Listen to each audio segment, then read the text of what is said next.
before you open your mouth, before you start yelling at your uncles, right? Before you start teaching, giving them the khutbah, you come and hear the khutbah and you say, I'm going to do this at home. That's a good point. My dad needs to hear this one. This is going to make a great point of argument, right? A lot of excited young people do that. They discover the religion, they hold on to it, and they use it to debate with family, right? When you do that, you're basically abandoning what the messengers did. You have to have a little credibility first. When you turn to the religion, you become the best son, the best daughter, the best husband, the best wife. Speaking of the best husband, I want to tell you a story.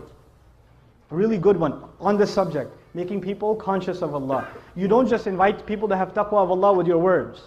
Your character says a lot.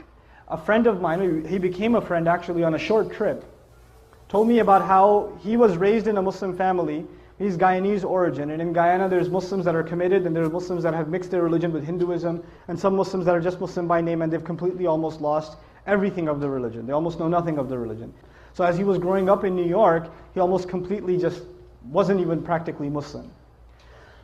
He used to, get into fights with his mother. He went to jail a couple of times. He was in gangs, all kinds of stuff. Later on in life, he decides he wants to, he's looking for God. And he knows at least by name he's Muslim. I think his name was Muhammad or something, right? By name he's Muslim, so he should look into what religion first? Islam. So he starts looking into Islam, starts going to the masjid, starts learning how to pray again, becomes more serious. At the time he was, he had married his girlfriend who was Christian or whatever. Right? He starts becoming more serious about the religion. And then his wife notices that he's praying. And the beer is gone from the fridge. And he's not going out with his drinking buddies.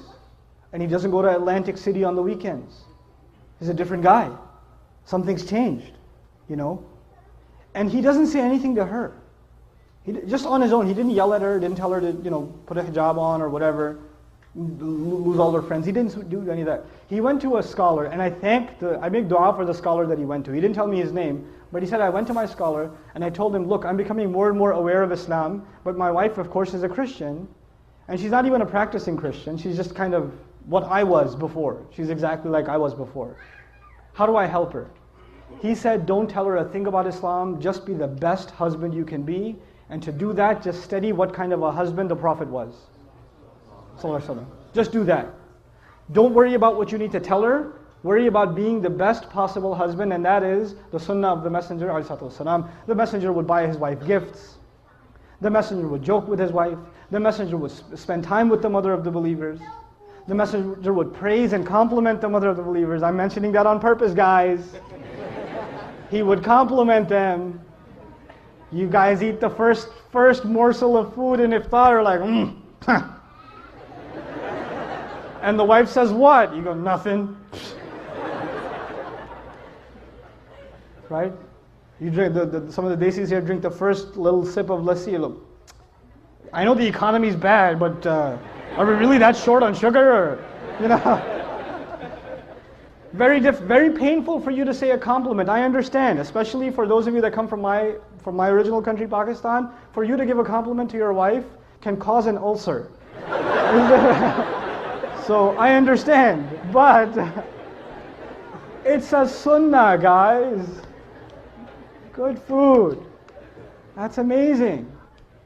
And our wives, the sisters are so used to hearing nasty things from us. Then when we say nice things, they get freaked out. Like if the husband just says, you look really nice today. She goes, what do you want? She gets worried, he's up to, we got to fix that. That's a problem. It can't be healthy. So he starts doing these things with his wife. And in the beginning, he used to argue with her sometimes about Islam and tell her how Christianity doesn't make sense. How can 3 be 1 and 1 be 3? All those kinds of arguments, you've heard them before, right? And none of those would work with his wife. None of them. He's like, no, I'm a Christian and that's it. Jesus is in my heart. Leave me alone. 3 years go by. He stops talking to her about Christianity and how dumb it is or whatever. Stops debating with her. He's just being what he can be as the best husband.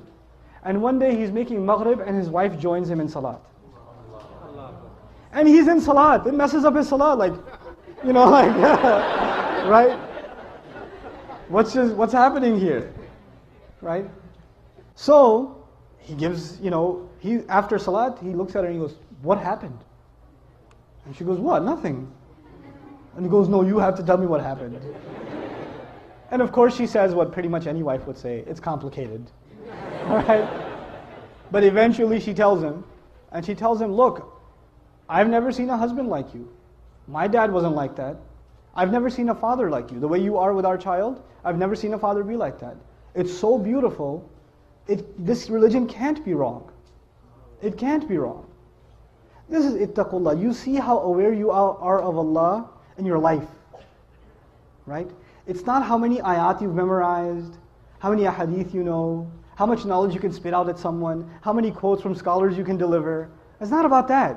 How are you living your life? People can see that. You're calling people to the taqwa of Allah. حَقَّ تُقَاتِهِ وَلَا تَمُوتُنَّ إِلَّا وَأَنْتُمْ مُسْلِمُونَ. شباب الهدى قد بنت أمتي عليكم من الأمل المنتظر سلوحا تقاوم عصف الظلام وتهزأ بالفسق النظر